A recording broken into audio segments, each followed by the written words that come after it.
What is going on, guys? Welcome to Test This Tech, and I have been testing out the Mangmi Air X. What you are seeing here is Genshin Impact. I am downloading that and compiling the shaders. I am happy to announce that the SD card I have in here, it is a 512 gigabytes of internal storage, and it looks like that it is recognizing that storage because I just downloaded like a 38 gigabyte pack, and I think over that, I believe, and that's all I had left on the storage, original system storage. So if I'm reading that right, it looks like it is accepting my SD card as internal storage. So I would say that is one of the huge pluses here for the Mangmi Air X, is that if you're planning on doing some Android gaming, if you do the SD card as internal storage, that is going to be a big win because you're going to have, of course, a lot more space to download those games and to play them.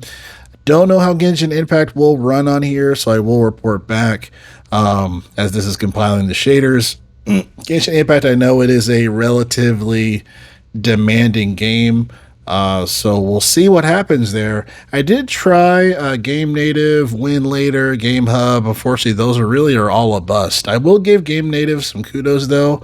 Ever since the recent update that happened, I want to say like 4 days ago, it is a much better system than it once was. So I think I'm going to be trying Game Native a little more. I actually like a lot of what Game Native has been doing as far as for different tips to improve your performance as it's loading. I just like, and it seems like it's a lot more customizable than Game Hub. Game Hub is a lot easier to do all of this stuff when it comes to PC emulation, but Game Native is it's stepping up because originally I wasn't able to load anything. Hollow Knight actually worked a little bit on the Mangmi Air X, but I was getting like 18 frames per second. So kind of playable, but kind of not playable, especially if I'm fighting a boss on there. But if I'm not fighting a boss in there, it's relatively playable. I feel like this really shines when it comes to older game emulation. So when it comes to obviously, anything Game Boy Advance and all that other stuff, like that stuff's gonna run. PSP is really the star of the show. I feel like you can play PSP games up to a 3x resolution, some even higher, and it runs really, really well. So Retro Tech Dad, he has some great videos on some gameplay for the Mangmi Air X when it comes to the PSP emulation, even some PS2.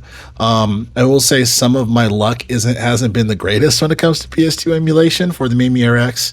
But the games that I like that are some of my favorites are relatively demanding games like Fight Night Run 3, the Metal Gear Solid Sons of Liberty.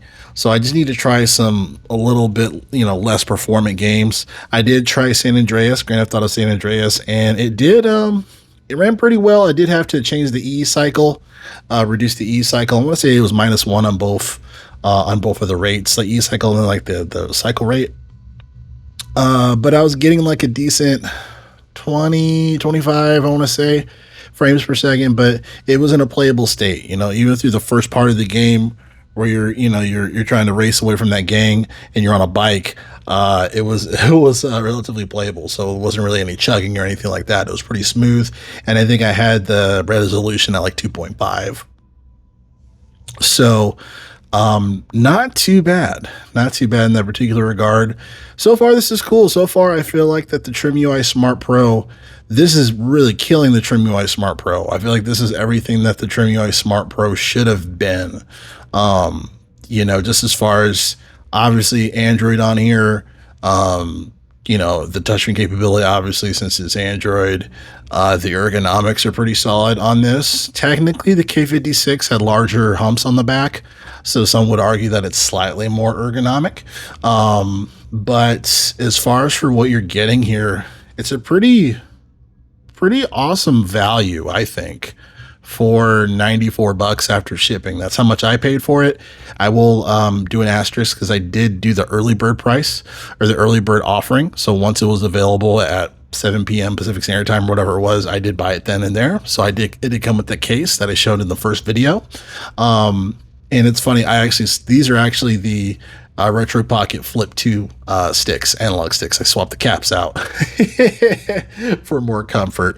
So I am planning on getting an Odin 2 portal and an MSI Claw, but Odin 2 Portal I think I'm going to be buying first, and I'm going to swap the caps from the Flip 2 and replace the caps on the Portal, on the Odin 2 Portal, because I do like the grips on here. Eventually I'm just going to order some from Etsy, but just for the sheer fact of just kind of checking out, swapping out the caps.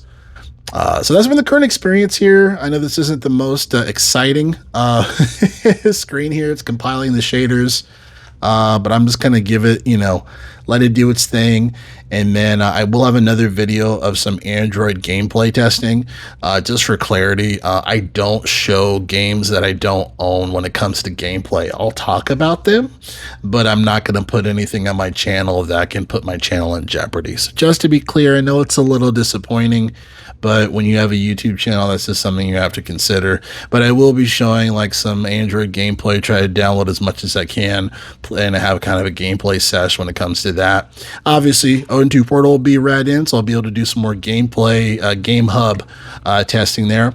And yeah, that's all I have here. But again, test this tech. Thanks for watching. I'll catch you guys next video. Thanks a lot.